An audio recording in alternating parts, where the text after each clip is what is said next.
How to use Super Cruise on your GM vehicle. Now, I've never experienced Super Cruise, but I've seen many videos on it, so I'm excited to show you guys how it works in today's video. Now, the vehicle we'll be using today is this 2022 Chevy Bolt EUV Launch Edition. So this is equipped with Super Cruise, however, it does not offer all the full feature benefits that the latest version of Super Cruise offers, and we'll go over that later in this video. Activating Super Cruise is very simple, but a few requirements need to be met. The main requirement is that you need to be driving on a mapped roadway. These are typically divided highways or interstates. Currently, there are over 200,000 miles of Super Cruise eligible roadways here in the US. To activate the system, once you believe you're on a mapped roadway, first turn on the adaptive cruise control.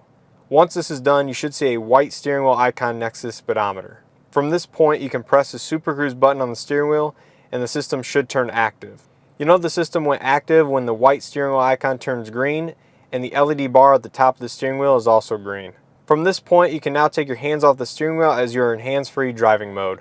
To demonstrate what will happen if you look away from the road too long or the system detects that you're distracted.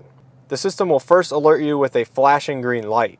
If you continue to look away, the system will continue to alert you with a flashing red light. Eventually, the system will deactivate and tell you to take control of the vehicle. It's important to note not all vehicles with Super Cruise are capable of the full feature set that Super Cruise offers. This Bolt EUV, for example, is not able to do automatic lane changes like many of the new 2021 and 2022 Super Cruise equipped vehicles. Older vehicles from 2017 through 2021 may not have the full feature set either.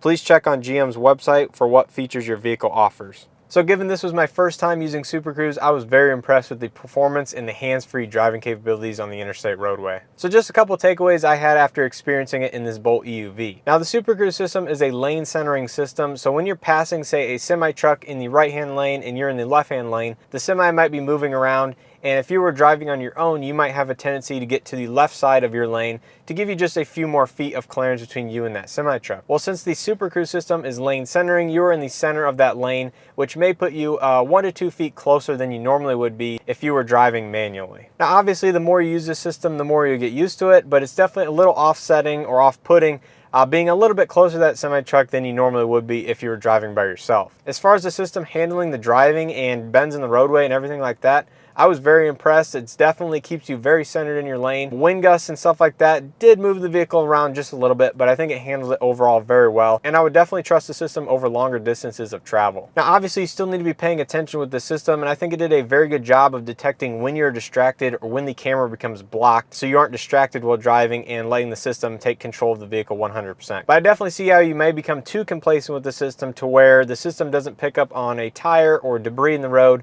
and you accidentally hit it. So that is something I would be concerned with personally, but obviously it's up to you as to how complacent you become with the system. Now, last thing I want to mention is that Super Cruise availability is usually only in the top couple trim levels of GM vehicles. So this means you're often paying $10,000 or $20,000 over the base MSRP of the model just to get the Super Cruise. And although some people would be equipping that model anyway with those features, so it's just an included bonus, it's definitely a premium over the regular adaptive cruise control. So it's definitely a premium feature on many GM vehicles right now, but I have no doubt over time that it may become available on lower trim levels. And one thing to go along with that is that many GM vehicles include a 3-year complimentary trial to the Super Cruise subscription, but after that 3 years, you will have to pay for an OnStar subscription to keep the Super Cruise active. This is a subscription-based feature after that 3-year trial, so you keep that in mind when you're searching for a used vehicle with Super Cruise. So hopefully you enjoyed this video and found it helpful. If you did, please hit that like button. And also, if you have any questions or comments, leave those down in the comment section below and I'll definitely get back to you. If you are new, please consider subscribing and checking out some of the content that is currently available on the channel, such as 2023 model year change videos and other how-to related automotive content. And also let me know if there's any video topics that you'd like me to cover and I'll definitely see if I can make that happen. So with all this being said, I hope to see you in the next video.